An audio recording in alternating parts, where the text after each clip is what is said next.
আসসালামু আলাইকুম। আমি রাকিবুল হাসান ইফতি পড়াশোনা করছি শহীদ তাজউদ্দিন আহমেদ মেডিকেল কলেজ প্রথম বর্ষে। তো এই ছোট ভিডিওতে আমরা ইনশাল্লাহ এই রক্ততঞ্চনের ক্ষেত্রে যেই 13টা ফ্যাক্টর আছে ওগুলোর নামগুলো ইনশাল্লাহ সহজে মনে রাখার টেকনিকগুলো শিখব। তো প্রথম 4টা, এই যে এই 4টা, এটা এটা এটা এটা খুব গুরুত্বপূর্ণ। এগুলো কোনোগুলো বাকিগুলো মনে না রাখলেও এগুলো মনে রাখতে হবে, কারণ এগুলো এগুলো সক্রিয়ভাবে সক্রিয়ভাবে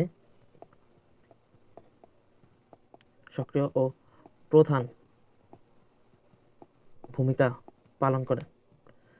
পালন করে কিসের ক্ষেত্রে? হোমোস্টেসিসে রাখে হচ্ছে হোমোস্টেসিস বা রক্ততঞ্চনে। তো সেই হিসেবে এই 4টা অবশ্যই মনে রাখতে হবে রক্ততঞ্চনে। এর পরবর্তীতে যাই, ফুল পরে টুপ করে দিয়ে মনে রাখি।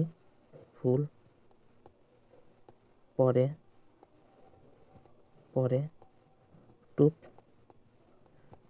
টুপ করে দিয়ে মনে রাখতে পারি। ফুল দিয়ে মনে রাখতে পারি ফাইব্রিনোজেন, পরে দিয়ে মনে রাখি প্রথম বিন। টুপ করে আগে কি টি থাকে না? আর থ্রোম্বোপ্লাস্টিন লেখতে কিভাবে আসে? থ্রোম্বোপ্লাস্টিন, টি,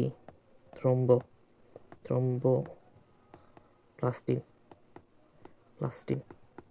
আর এই যে দেখেন টুপ করে আমরা ইসে পড়লাম, এই যে দেখেন আগে টি এখানে টি, সেই হিসেবে আমরা মনে রাখতে পারি থ্রোম্বোপ্লাস্টিন টুপ করে দিয়ে।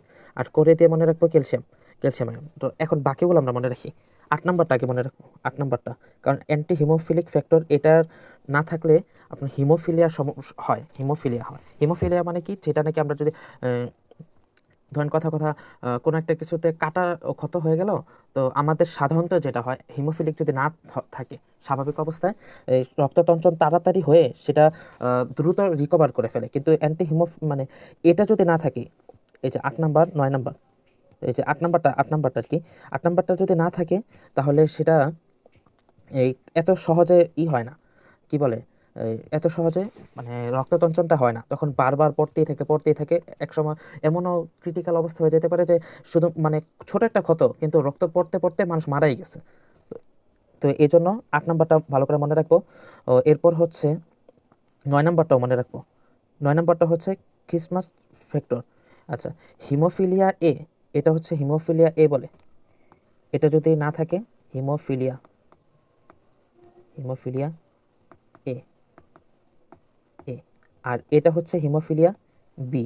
মানে এটা যদি 9 নাম্বারটা না থাকলে হিমোফিলিয়া বি হয়, 8 নাম্বারটা না থাকলে হিমোফিলিয়া এ হয়।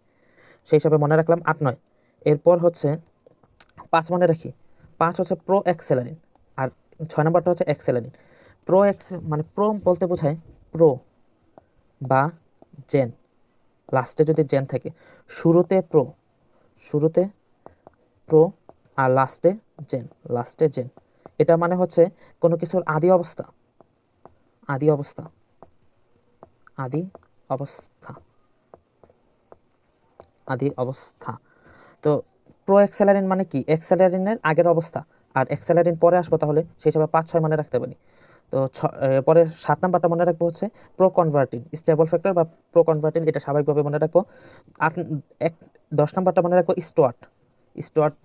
আমাদের একটা ইংল্যান্ডের একটা প্লেয়ার আছে না, স্টুয়ার্ট ব্রড। তো তার সাথে মনে কি, সে কি একদম 10-এ 10, মানে একদম মানে অলরাউন্ডার না, সেই হিসাবে তার নামের সাথে মনে রাখবো 10-এ হচ্ছে স্টুয়ার্ট ফ্যাক্টর। 11 নাম্বার হচ্ছে প্লাজমা থ্রোম্বোপ্লাস্টিন। আচ্ছা, থ্রোম্বোপ্লাস্টিন 3 নাম্বারও পাইছি, এই যে থ্রোম্বোপ্লাস্টিন আর এই যে থ্রোম্বোপ্লাস্টিন, এটা হচ্ছে ব্লাডের থ্রোম্বোপ্লাস্টিন। আর পরেরটা হচ্ছে প্লাজমা থ্রোম্বোপ্লাস্টিন। তো 3 আর 11 মনে রাখবো। 12টা মনে রাখবো হচ্ছে 12টা মনে রাখবো এইভাবে হ্যাগম্যান দিয়ে। আর 13 নম্বরটা হচ্ছে ফাইব্রিন স্টেবিলাইজিং ফ্যাক্টর। তো এতটুকুই থাকুক। আসসালামু আলাইকুম রহমতুল্লাহ।